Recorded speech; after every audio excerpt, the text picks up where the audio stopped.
my name is Sam. Thanks for checking out this video. If you get to the end and liked it, then subscribe, bell notification, and give the video a thumbs up. This is up a couple weeks, no, like 1 week earlier. Normally I put my TBR video on like the first of the month or like the last-ish week. But like I got my stuff, part of that is because I just take forever to nail down my TBR. But I like got myself organized a lot for September. So this is the game plan for September. I don't have to cut back as much as I normally do in September.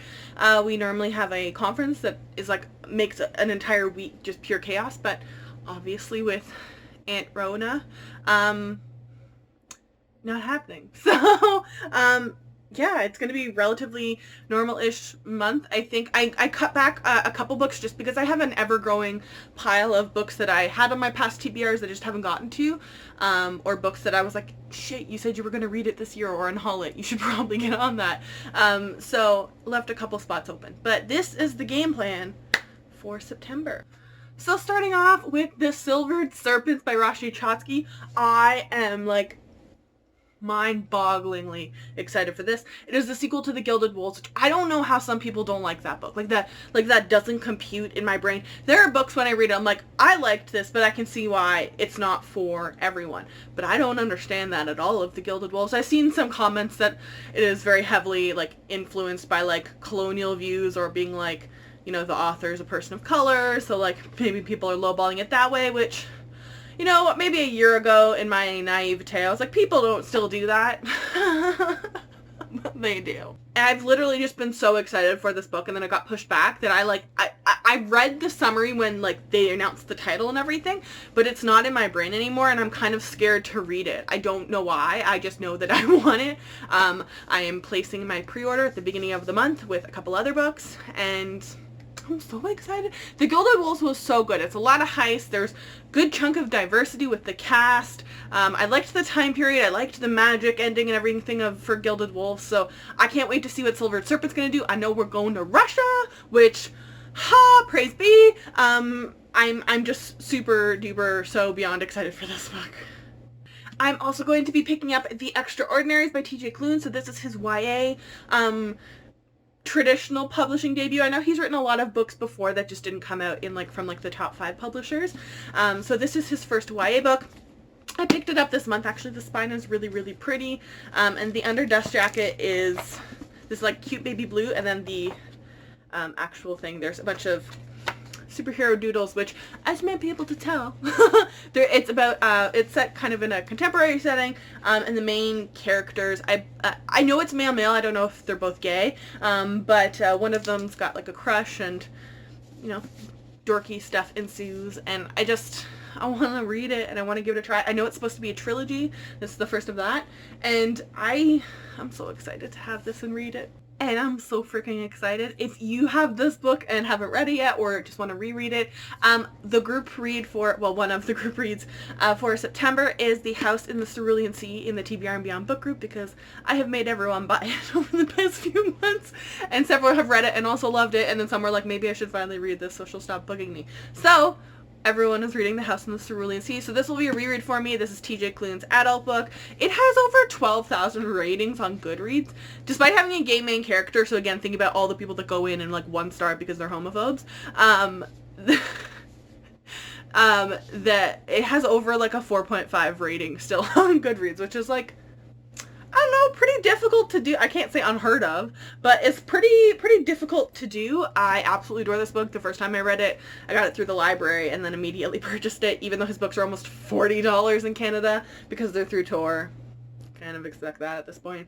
And if you don't already own it, nothing special. The fonts are what's really pretty on this and The Extra Ordinaries. There's nothing on the underdress jacket, but it gives me a lot of vibes that I got. If you watched the old Jim Carrey series of unfortunate events, when he goes to the ants that lives on the house like that's falling off the cliff, that sort of vibes, as well as like some Nevermore vibes. It's very pure, it's very whimsical.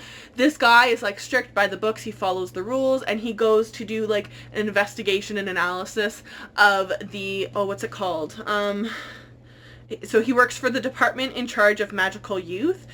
So he's summoned to the extremely upper management and given a curious and highly classified assignment: travel to an orphanage on a distant island and determine whether 6 dangerous magical children are so dangerous. In fact, that they're likely to bring about the end of days. So he goes there, he meets the kids, and it's analysis of kind of like structures, and as you can tell from, he was brought to extremely upper management, and it's just like, it's just pureness. It's just like a nice, light-hearted, happy book that I'm like, we all need this in 2020. So if you haven't already read it, feel free to join. I'm so excited. I am also going to be picking up A Peculiar Peril by Jeff Vandermeer. I was hoping to try and squeeze this into August, but just did not happen. And I'm lucky enough they had signed copies at Indigo in Canada. That seems to be a very love it or hate it sort of book, but those books seem to be the ones that I like just devour and love. So in this strange, wonder-filled epic, Jonathan Lambshed stands to inherit his deceased grandfather's overstuffed mansion, a veritable cabinet of curiosities, once he and 2 school classmates catalog its contents. But the three soon discover that the house is filled with far more than just oddities. It holds clues linking to an alt-Earth called Aurora, where the notorious English occultist Aleister Crowley has seized power over a magical-fueled rampage across a through-the-looking-glass version of Europe. It's a chunker of a book, which I feel like would probably heavily influence some people who are like, I'm not liking this. There's a bunch of small stories, essentially, like round-up is the kind of impression I was getting from a lot of the reviews, which I actually kind of love those sorts of books. So I hope I love it so much, and I know there's supposed to be one more book. I think it's just supposed to be a duology right now, and I have not actually read anything by this author before. I know the Annihilation trilogy was really popular, but I have not actually read it. I am also going to be reading Where Dreams Descend by Janelle, oh my god, I can't remember her name. I'm so sorry, it's a debut author. I think her first name is Janelle, I can't remember the last name for whatever reason. I have an audio book on hold via the library for when it comes out, and I'm spot numero uno, and someone that I know got the Owl Crate, I think it was, edition. They read it and they didn't want to keep the book, so it's on its way to me, so I got it through her. So I hope I love it. I'm just nervous. I don't know why specifically. I feel like this maybe has potentially to be like an Ace of Shades, like, love for me. And I'll just be sad. Ace of Shades and Carval, like, just like the vibes I get from the cover. It just looks like kind of Carval-y, circusy, magic-y, whimsical-y, just completely removed from this world, but not like a full medieval high fantasy. And I just, despite how I've been burned on some YA books in the past few months, I am very hopeful and optimistic about the cautiously optimistic, but also scared. I am also going to be picking up Stormrise by Gillian Boehm. I don't think I know anyone who's actually read this book.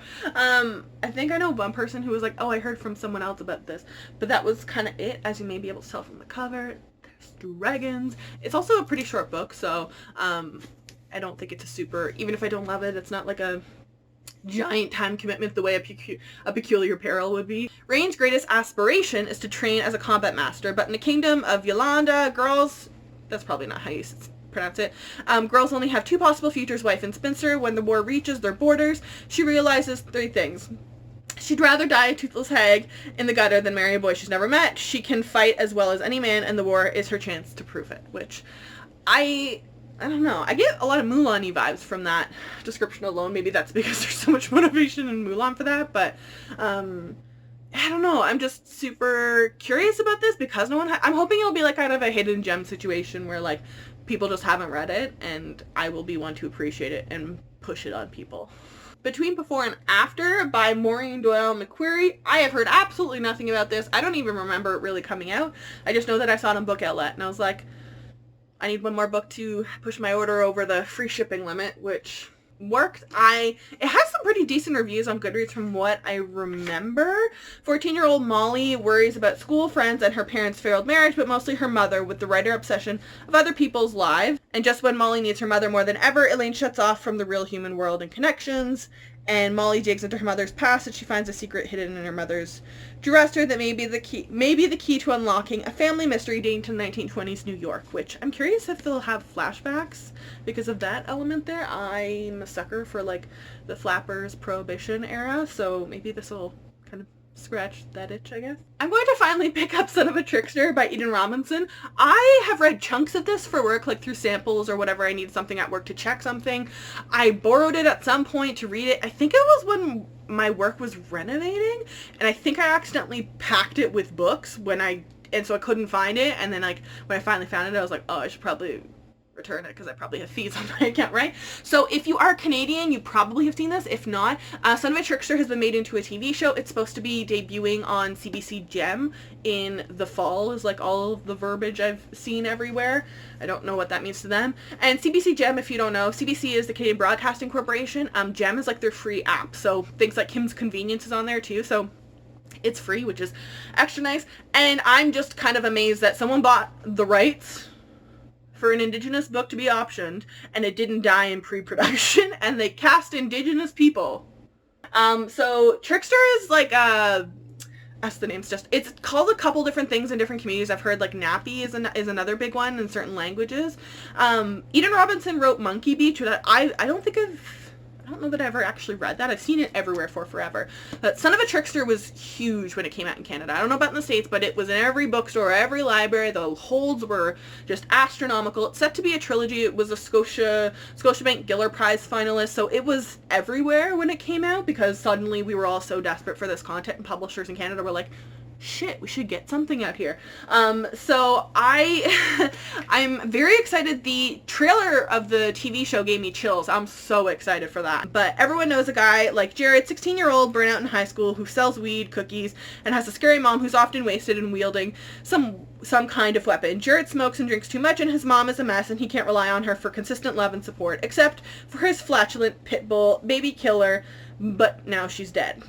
He's also a kid with immense capacity for compassion and an impulse to watch over people more than twice his age, and he tries his best to stabilize his family and keep everything afloat, but it's weird the way he sometimes blacks out, and he puzzles over why his maternal grandmother has never liked him, and why she says he's the son of a trickster, that he isn't human.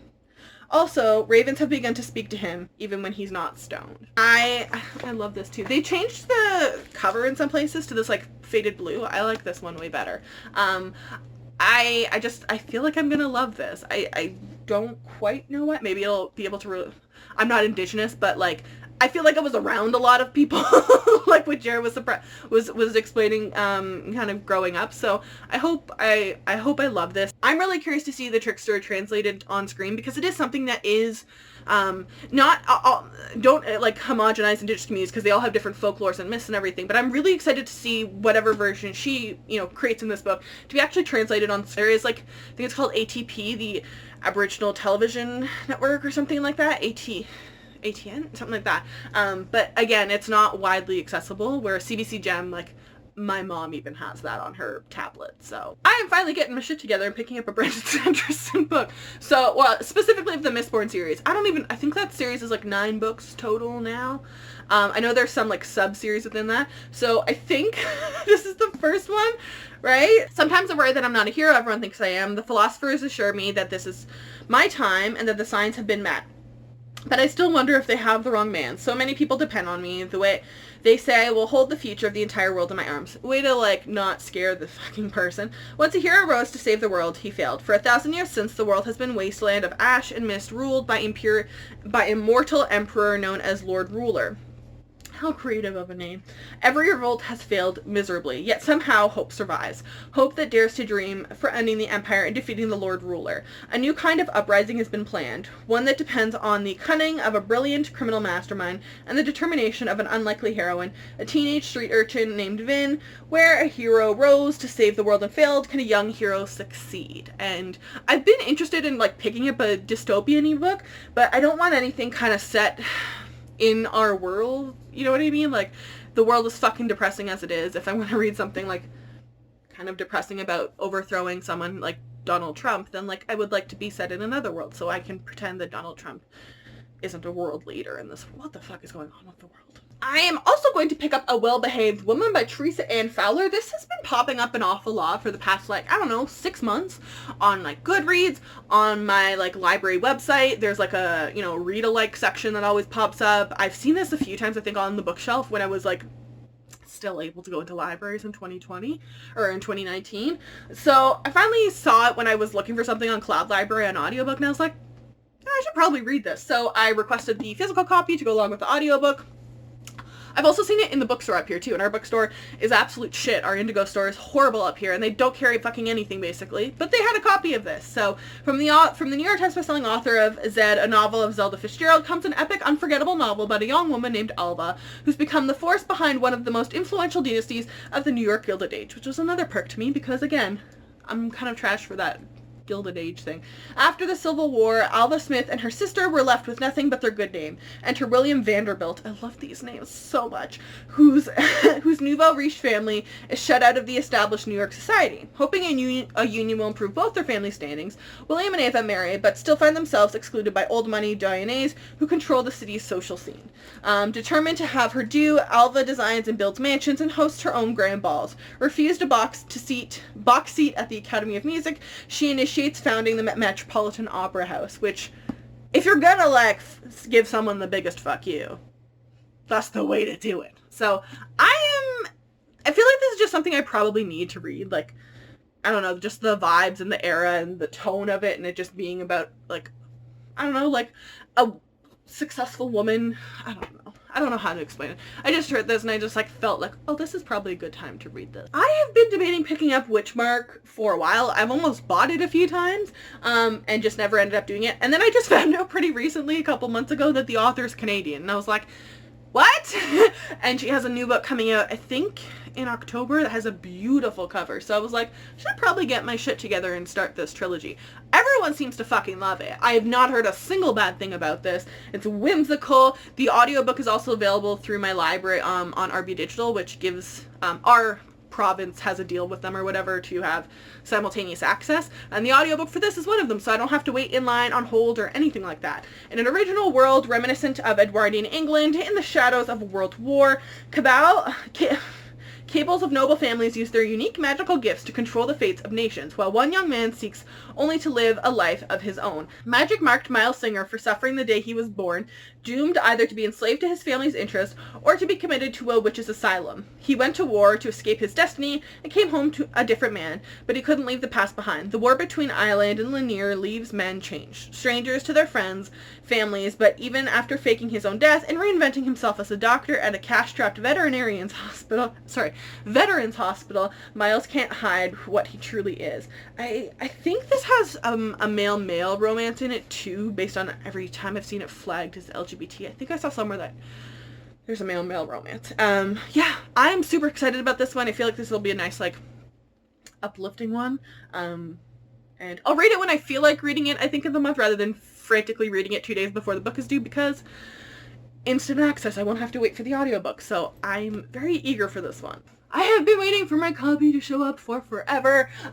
Boyfriend Material by Alexis Hall. I don't know why, for some reason. I thought this was going to be like half of the size it is, but it's over 400 pages, and I was so excited when I saw that. Wanted one fake boyfriend, practically perfect in every way. Luke O'Donnelly is tangentially and reluctantly famous. His rock star parents split when he was young, and the father he's never met spent the next 20 years cruising in and out of rehab. Now his dad's making a comeback. Luke's back in the public eye, and one compromising photo is enough to ruin everything. To clean up his image, Luke is to find a nice, normal relationship, and Oliver Blackwood is as nice and normal as they come. A barrister and an ethical vegetarian, and he's never inspired a moment of scandal in his life. In other words, the perfect boyfriend material. Unfortunately, apart from being gay, single, and really in need of a date for a big event, Luke and Oliver have nothing in common. So they strike a deal to be publicly friendly / fake boyfriends until the dust is settled. Then they can go their own separate ways and pretend it never happened, as if that's going to happen. I'm so excited for this to just inhale it. I feel like it's going to be one that'll blow through in a single day. And then I will just wait for early next year, I think it is, when Hot British Boyfriend is supposed to come out, which I think that's a heterosexual relationship. But I'm just, any sort of contemporary romances, for some reason, set in England.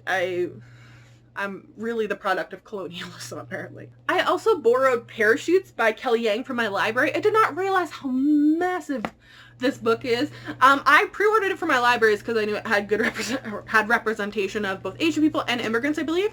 So that's kind of all I know, honestly, going into this. I just saw that it was available and placed a hold on it.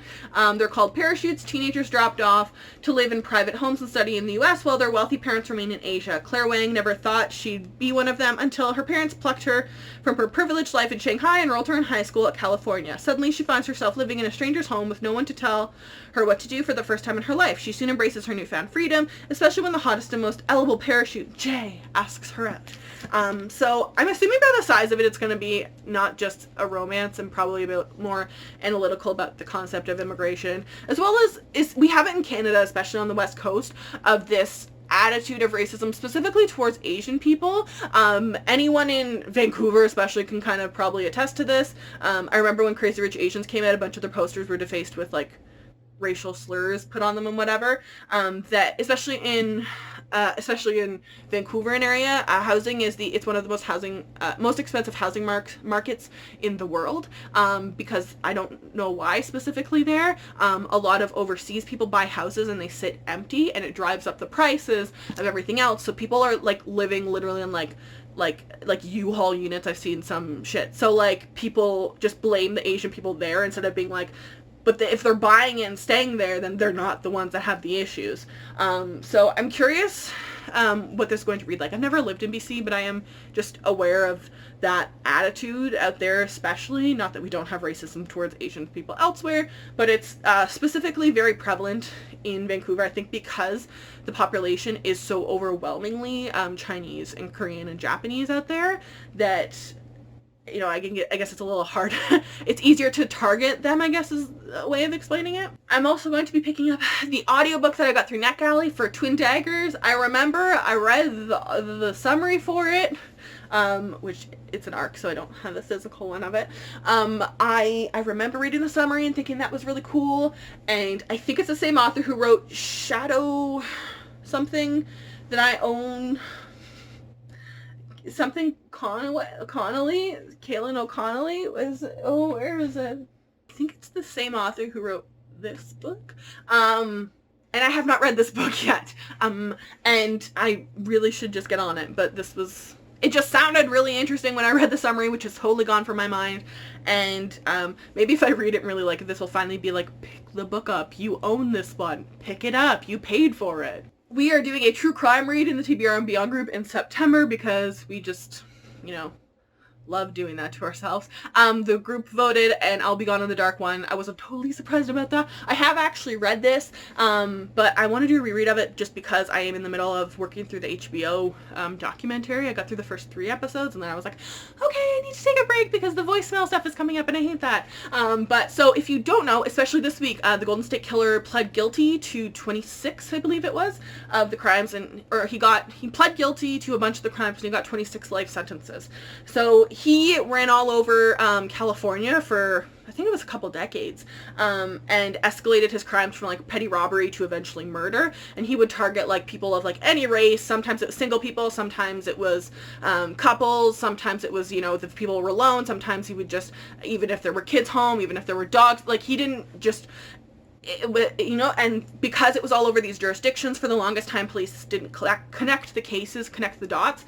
And then Michelle McNamara, who has since passed, unfortunately, of an accidental overdose, she was married to Patton Oswalt, and she did all of this legwork and all of this research and did this book, and after she passed, they caught him, and a lot of the information they got was from her doing all this legwork, connecting this stuff, and they caught him because of his children, or his grandkids, or something like that, on a public, like, DNA ancestry website, and connected the DNA from a crime scene, which is just insane. I never would have thought of even doing that. So we're doing a reread of it.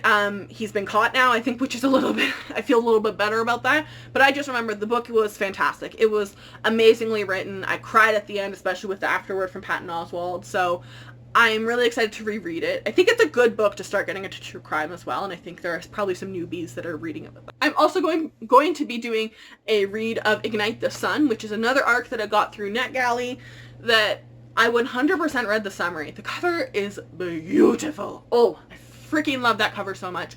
And the summary is just gone from my mind, and it's an audiobook arc, so I don't have it in my hand. So I just remember being hella interested and I'm excited to read it. I have been on hold for several months for this because of COVID and delays and everything like that, but I'm finally picking up Well Met by Jen DeLuca. This isn't a book I would have generally picked up, but in the TBR and Beyond group we have a year reading challenge, and one of the things is read a book that Sam or Felicia pick. Well, I feel like it's cheating from me to pick it myself. So Felicia picked, and she's a big contemporary reader.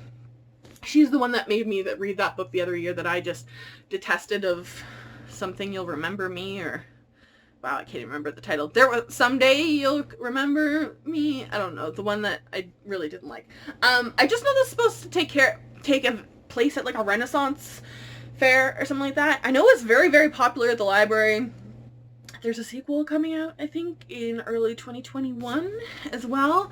I just know it's a rom-com. I think it's a YA. I'm not totally 100% sure, though, because of all of the people that I've heard talking about it.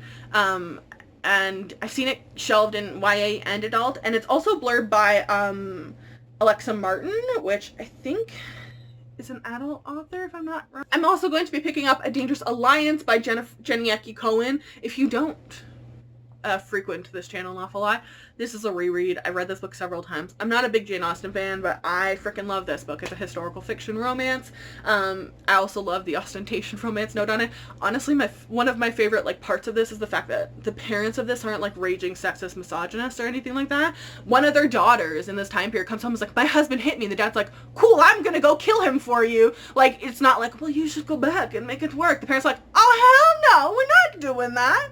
And like there are elements of the society that are like sexist, and they're like, they do push one of their daughters to get married, but it is again literally in the book being like, it's because of the law, it's because of the law, it's because of the law, we have no other way around this. So I'm very excited to give this a reread. I found it a really relaxing book for my brain, and I've read A Curious Beginning pretty recently, so I think this is a way to stop just rereading Veronica Speedwell. And the last book that I have like planned right now, at least, is Chasing Starlight by Terry Bailey Black. I am so excited, so excited to read this book.